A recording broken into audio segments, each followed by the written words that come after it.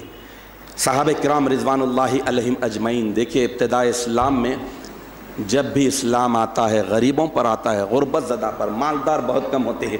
صحابہ کرام رضوان اللہ علیہم اجمعین جن کے پاس کچھ بھی نہیں تھا، اللہ کی راہ میں کچھ نہ کچھ خرچ کرنے کے لیے بے قرار رہتے تھے، متمنی رہتے تھے۔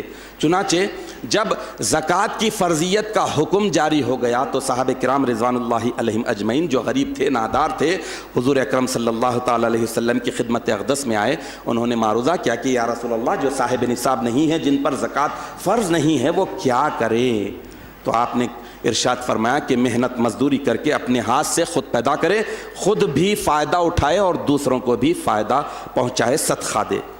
انہوں نے پھر گزارش کی کہ اگر ہم میں اتنی بھی صلاحیت نہیں، ہم میں اتنی بھی طاقت نہیں ہے تو ہم کیا کریں؟ تو حضور اکرم صلی اللہ تعالیٰ علیہ وسلم ارشاد فرمائیں کہ تم حاجت مندوں کی مدد کرے۔ انہوں نے کہا کہ ہم میں مدد کرنے کی بھی صلاحیت نہیں ہے، تو اللہ کے رسول صلی اللہ تعالیٰ علیہ وسلم آخر میں بہت ہی، جس میں کچھ خرچ نہیں ہوتا لیکن ایمان کی پرکھ ہوتی ہے، وہ بات بتائی۔ اللہ کے رسول صلی اللہ تعالیٰ علیہ وسلم ارشاد فرمائے کہ اگر تم اس بات کے لیے بھی قدرت نہیں رکھتے، تمہارے پاس اتنا بھی مال نہیں ہے کہ حاجت مندوں کی بھی کچھ تم مدد کر سکو، تو سنو، ذرا غور سے سنو کہ نیکی کا حکم کرو، نیکی کا کام کرنے کا حکم کرو اور برائی سے بچنے کا حکم دو، یہی تمہارا صدقہ ہے۔ تو اس اعتبار سے رمضان المبارک کا یہ مقدس مہینہ ہمیں بتا رہا ہے کہ اللہ کے دیے ہوئے مال کو کہاں خرچ کرے۔ شیطان ورغلاتا ہے، اپنی پسند پر بے تحاشا خرچ کرنے پر ابھارتا ہے۔ آپ دیکھ لیجئے، انسان ہمیشہ جب اپنی مرضی کی بات آتی ہے تو سوچتا نہیں اور تھوڑا ذرا اچھے انداز میں کام کریں گے، وہی جب اللہ کے راہ میں خرچ کرنے کی بات آتی ہے تو حساب و کتاب لگاتا ہے، ذرا سوچتا ہے، تھوڑا کنجوسی سے کام لینے کی کوشش کرتا ہے۔ تو کنجوس تو بہرحال، بخیل تو اس کے تعلق سے اتنے احادیث شریفہ ہے، اگر میں بیان کرنے کی سعادت حاصل کروں تو اور بہت وقت لگ جائے گا، لیکن ہم اللہ تعالیٰ سے دعا کرتے ہیں کہ الہ العالمین رمضان المبارک میں ہمیں ساری عبادتیں کما حقہ ادا کرنے کی توفیق عطا فرما۔ عبادتوں کا صرف یہی مقصد ہو کہ ہم تیری شکر گزاری کریں، اطاعت اور فرما برداری کریں، اور تیری بندگی کا حق ادا کرتے ہوئے تیرا تقرب حاصل کر لے۔ دنیا میں ہم ایک مسافر کی حیثیت سے رہیں، جتنی عبادتیں ہوں وہ صرف اور صرف تیری خوشنودی کی خاطر ہو، محبت کے ساتھ ادا کرے، تاکہ ہم آخرت میں شرمندہ، رسوا، ذلیل اور خوار ہونے سے بچ جائے۔ آمین یا رب العالمین۔ وآخر دعوانا ان الحمد للہ رب العالمین۔